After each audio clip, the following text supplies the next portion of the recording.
If you want a sexy, powerful looking physique, you need to start building those shoulders. A few months ago, I was coming out of a bar with a girl. We're going back to her apartment for Bible study. Now her friend was with us as well, so it was us three walking down the street at night. They start speaking to each other, smiling and laughing, but in Italian, so I can't understand. At some point, the girl that I was with, she turns to me and she says, "We were just discussing how we feel so safe with you next to us."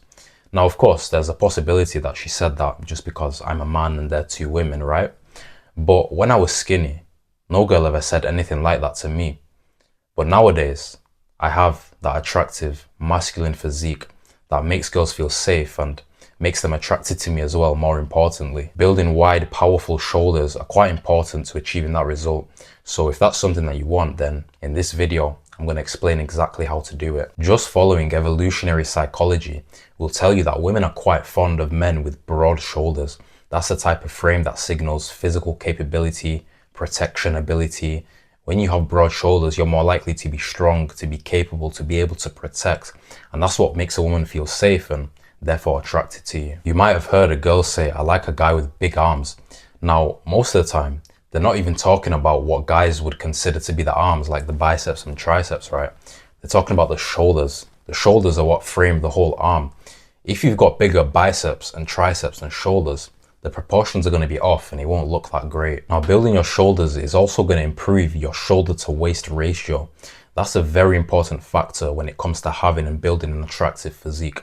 One of the most important by far. You need to have a good shoulder to waist ratio in order to have a physique that actually looks sexy, both to you and to women as well. When you've got well-developed shoulders, those lateral delts, especially for the width, that's going to amplify the effect of your V-taper, make your waist look smaller, and therefore make your physique look better. I'm not even joking. I can directly correlate how good my V-taper was, my shoulder to waist ratio, with how much success I had with women at the time. It's honestly as simple as that.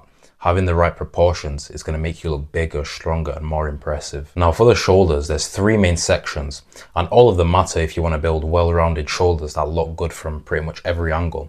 There's the front delts, the side delts, and the rear delts. The front delts are going to combine with the upper chest to give that nice, powerful look from the front. Start filling out your shirts. The side delts, probably the most important for us because they're going to create that width. They're going to add to that width, combine with the lats to get that shoulder to waist ratio. And the rear delts are going to keep all the shoulders looking nice and round, nice and proportioned, so you don't have like a front heavy physique where your front delts are taking over. A lot of guys do tend to make the mistake of having very overdeveloped front delts compared to the side and especially rear delts. It is easier to overdevelop the front delts because they're used in a lot of movements, chest movements, tricep movements. Some guys even isolate them on top of that. But that's not what we need to do in order to have an attractive physique. All three heads of the shoulders need to be equally developed as much as you can. Now to actually build these shoulders, the first exercise I'm going to recommend to you is going to be the overhead press, either on a shoulder press machine or a Smith machine, just something stable so you can put all your force into actually lifting the weight. The overhead press is going to work both the front and the side delt. So that's why it's a good option, good compound movement. And also it just feels kind of satisfying to be strong overhead, like more so than bench or anything. For some reason, it just feels really nice for me to be able to lift heavy weight over my head. When you're doing the overhead press, make sure you have a grip that's around shoulder width, maybe slightly wider, and then lower the bar down all the way until your chest, or as close to your chest as you can get it. Don't be doing those stupid fucking half reps that people do, where they'll lift the bar and then it'll come down to about there and then they'll go back up. That's a tricep exercise, not a shoulder exercise. Make sure you're getting that full range of motion so you can actually work the intended muscles. Like I said, make sure you do it on a Smith machine or a shoulder press machine so you don't have to waste some of your power output in order to stabilize the weight yourself. The machine is going to do it for you. Like, don't be doing standing overhead presses where you have to stabilize your whole body, your glutes, your core, and you're going to be a lot weaker on those exercises. You can test yourself, you know. You're going to be a lot weaker on a standing overhead press than on a Smith machine overhead press because your body has to waste energy to stabilize the weight itself. We're not Olympic weightlifters unless that's your goal. So if you want to get a sexy physique, do it with the machines. When you're doing your overhead press, you should be lifting heavy loads until failure for that maximum shoulder growth. Anywhere between 4 and 8 reps until failure for a couple sets. That's going to work wonders. Now for the side delts, like I said, the overhead press is actually going to work them a bit if you do them correctly, but this is the most important head of the shoulders for us. So we definitely want to get the most out of them by isolating them as well.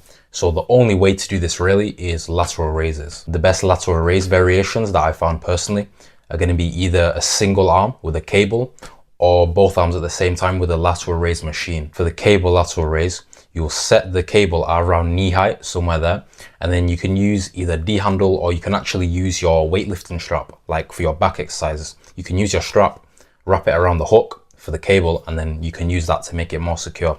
I like that personally. And then for the lateral raise itself, you just lift away from your body until around parallel. You don't really go too much, if you can't help it, above parallel, because that starts to involve your traps, which we don't really care about. For the lateral raise machine, it's just this machine where you have a chest pad and then you have two handles where your hands go, and then you have two more pads that go on top of your elbows, and then you just perform the exercise like this. It's the adduction movement that the lateral delt is responsible for. So as you can see, the elbow is going away from the body. If you do a lateral raise, the elbow also goes away from the body. So that's why the lateral delt is active. Now the rear delts, again, your rear delts are active in other exercises like T-bar rows, seated rows. Your upper back exercises, your rear delts will be active. However, they're not the primary mover. So we need to isolate these as well to actually grow them effectively. You're going to do this with either rear delt flies or face pulls. The rear delt flies are done on the pec deck machine. So you get on the machine and you're sitting towards it. Your chest is on the pad, and then you have your arm parallel to the ground.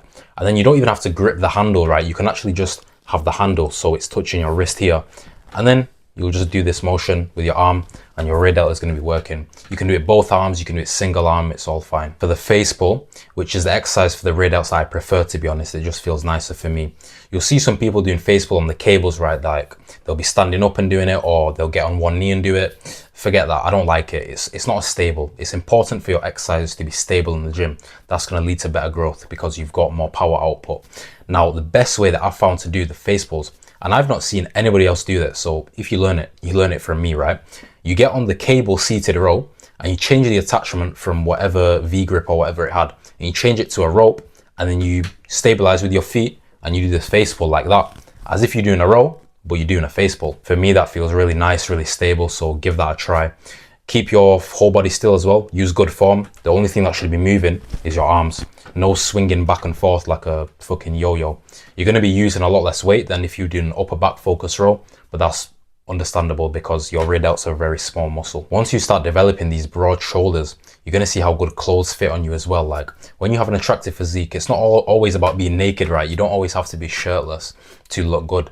Everything's going to look good on you. You don't have to go through 10, 15 different shirts like other guys to find something that fits you well.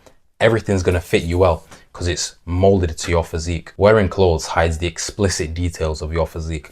Like when I'm wearing a t-shirt, I can't show off my abs, for example, but you can still see, everyone can still see that you've got a broad frame, you've got broad shoulders if you're wearing clothes at your size, right? It's like when a girl is wearing a sundress, you can still tell if she's got a big ass or not. It's not a bikini, but you can still see the frame. I do also think there's something to say for injury prevention when it comes to the shoulders. There's not many upper body movements that you do in the gym that don't involve your shoulder moving. So if you've got weak shoulders and therefore weak shoulder joints, it's more likely that you're going to get injured. If you've got strong overhead presses, strong lateral raises, rear delt flies, whatever it is, the tendons and connective tissues also adapt when you're lifting heavy weights, right? They also grow. So if you've got strong shoulders, you've therefore got strong shoulder joints as well, which means you're less likely to fucking rip out your shoulder when you're doing a bench press or whatever. Obviously, it wouldn't be very helpful to get an injury from the gym because that's not very conducive to building an attractive physique. Me personally, I've never had a long-term gym injury, but I can imagine that it would be quite depressing. Might not even be able to pound any girls whilst I'm injured, so that's no good. Make sure you implement the steps I've given you in the video as well, so you can build those nice broad shoulders, build that sexy masculine frame, make you look sick, make you feel good about yourself. If you want more help, get the complete system to build an attractive physique, help from me personally as well, check out top link in the description. That's my community. See you there.